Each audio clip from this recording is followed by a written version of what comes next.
हम सबके पास दो आंखें हैं, एक नाक है, दो हाथ हैं, पर वो क्या चीज़ है जो एक इंसान को दूसरे से अलग बनाती है?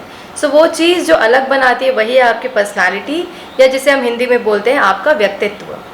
और अभी तक आप जो सोच रहे थे कि पर्सनालिटी ऐसी होती है या पर्सनालिटी इसे कहा जाता है, तो शायद आपकी जो थिंकिंग है वो चेंज होने वाली है, क्योंकि पर्सनालिटी में बहुत कुछ होता है, इंटरनल एक्सटर्नल।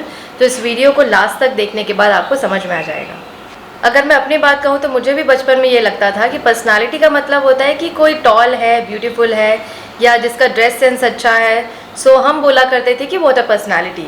बट ये रॉन्ग है। पर्सनालिटी में बहुत कुछ होता है, इंटरनल एक्सटर्नल, जो आप समझ जाएंगे इस वीडियो के बाद। इस वीडियो में हम आगे देखने वाले हैं कि पर्सनालिटी क्या होती है, different types of personality, and आप पर्सनालिटी को कैसे डेवलप कर सकते हैं। अब हम देख लेते हैं पर्सनालिटी होती क्या और उसे कैसे डिफाइन किया जाता है। पर्सनालिटी एक्चुअली एक लैटिन वर्ड है पर्सोना, जिसका मतलब होता है मास्क, वहाँ से डिराइव किया गया है। और अगर आपको पर्सनालिटी को डिफाइन करना है तो आप कुछ इस तरीके से कर सकते हैं। Personality is the set of characteristics और qualities that makes one person different from other. और इसे आप दूसरे तरीके से भी एक्सप्रेस कर सकते हैं, portrayal of people through gestures, behaviour और थॉट्स। अब सबकी एक नेचुरल पर्सनालिटी होती है जो हम में इनहेरेंट होती है, पर हम कुछ चीज़ें होती हैं जिन्हें इम्प्रूव कर सकते हैं, डेवलप कर सकते हैं। सो उसी को आप बोलते हो पर्सनालिटी डेवलपमेंट। और ऐसा नहीं है कि आपकी एक पर्सनालिटी हर सिचुएशन, हर लोगों के साथ सेम होगी। आप अपने फ्रेंड्स के साथ अलग पर्सनालिटी शो करते हैं, और बाहर जब फॉर्मली आपको बिहेव करना हो किसी ऑफिस सेटअप में, तो आपका जो पर्सनालिटी है वो अलग होता है। So, we should have this ability to mold our personality as per the situation or the people. Neeraj Chopra को तो आप सब जानते ही होंगे। उन्हें इंग्लिश बोलने में थोड़ी तकलीफ होती है, पर he is a great personality. He has won Olympic medal for our country. So इसका मतलब ये नहीं है अगर किसी को इंग्लिश नहीं आती तो वो उसकी पर्सनालिटी अच्छी नहीं है, ऐसा कुछ भी नहीं है। English is a part of personality, पर वही सब कुछ नहीं होता है। तो आप सीख गए हैं कि पर्सनालिटी क्या होती है और कैसे उसे डिफाइन किया जाता है। अब हम चलते हैं टाइप्स ऑफ पर्सनालिटीज़ में, जो कि बहुत इंपॉर्टेंट है, आप ध्यान से सुनिएगा। एक होती है एक्सटर्नल पर्सनालिटी और दूसरी होती है इंटरनल पर्सनालिटी। तो हम पहले देखते हैं एक्सटर्नल पर्सनालिटी, जो कि हम सोचते हैं कि पर्सनालिटी सिर्फ इतनी ही होती है। सो ये अधिकतर लोगों को लगता है मोस्टली कि पर्सनालिटी मतलब एक्सटर्नल पर्सनालिटी होती है।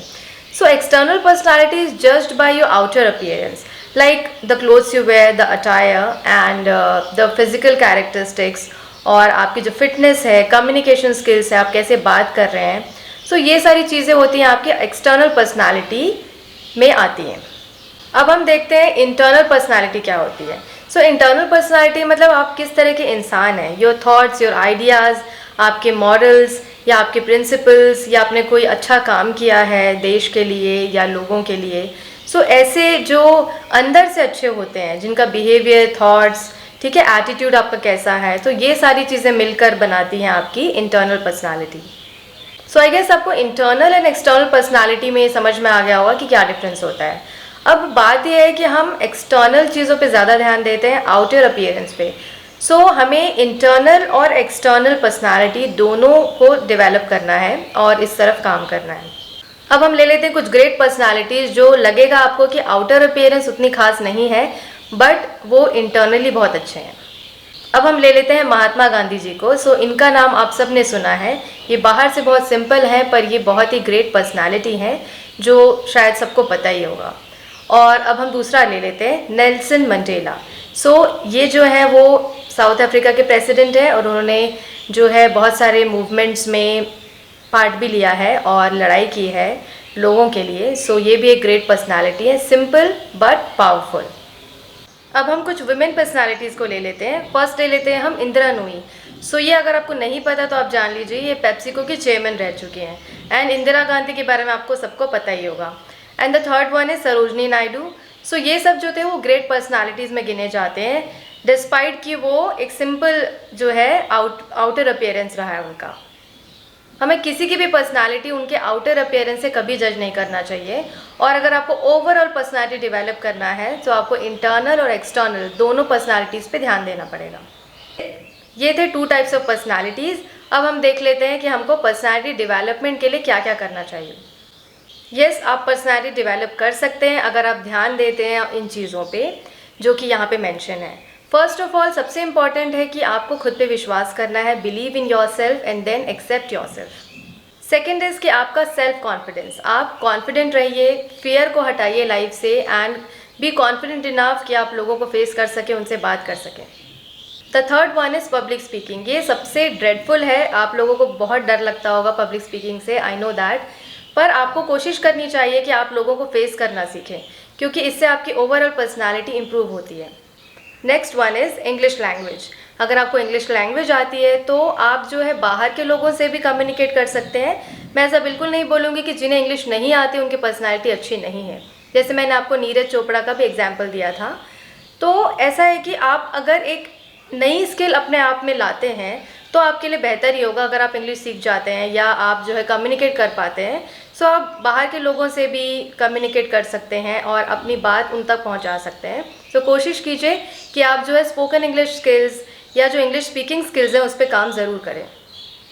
नेक्स्ट है आप अपने सराउंडिंग्स से कितने अवेयर हैं। अगर मैं आपको पूछूं क्या आपके घर के 1 किलोमीटर के अंदर कोई थिएटर है तो आपको पता होना चाहिए कि हाँ यहाँ पे है। तो वैसे ही आपको सराउंडिंग्स में क्या है क्या नहीं है उसका ध्यान रखना ज़रूरी है। You have to be aware of the things around you.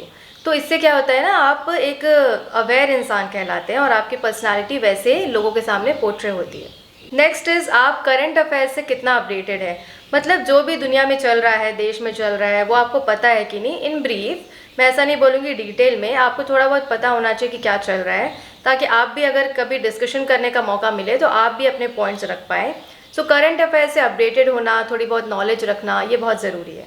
Next one is developing mannerisms and etiquettes. ये बहुत ज़रूरी है कि कैसे आपको बाहर लोगों से बिहेव करना है, फॉर्मल इनफॉर्मल वेज, ये सारी चीज़ें आपको आनी चाहिए। आपको पता होना चाहिए कि घर में जैसा हम बिहेव करते हैं हम बाहर वैसा बिहेव नहीं कर सकते। अब अगर मैं आपको बोलूँ कि एक्सटर्नल अपीयरेंस, जो आपका अटायर है, जो ड्रेस सेंस है या जो आपका जो फिटनेस है, वो तो आपको इम्प्रूव करना ही चाहिए। उससे भी आपकी पर्सनैलिटी दिखती है कि आप कितना जो है अपने आप के ऊपर काम करते हैं। एक्चुअली ड्रेस सेंस इसलिए ज़रूरी है कि आप, ऐसा होता है ना कि किसी ओकेजन के हिसाब से आपको ड्रेसअप करना होता है। सो ना आपको ओवर ड्रेस होना है ना आपको अंडर ड्रेस होना है। ओके, ओवर ड्रेस का मतलब है कि वो जो ओकेजन है उसके हिसाब से कुछ ज़्यादा तड़क भड़क आपने पहन लिया, या अंडर ड्रेस मतलब जैसा ओकेजन उस हिसाब से आपने नहीं पहना, कुछ कम पहन लिया।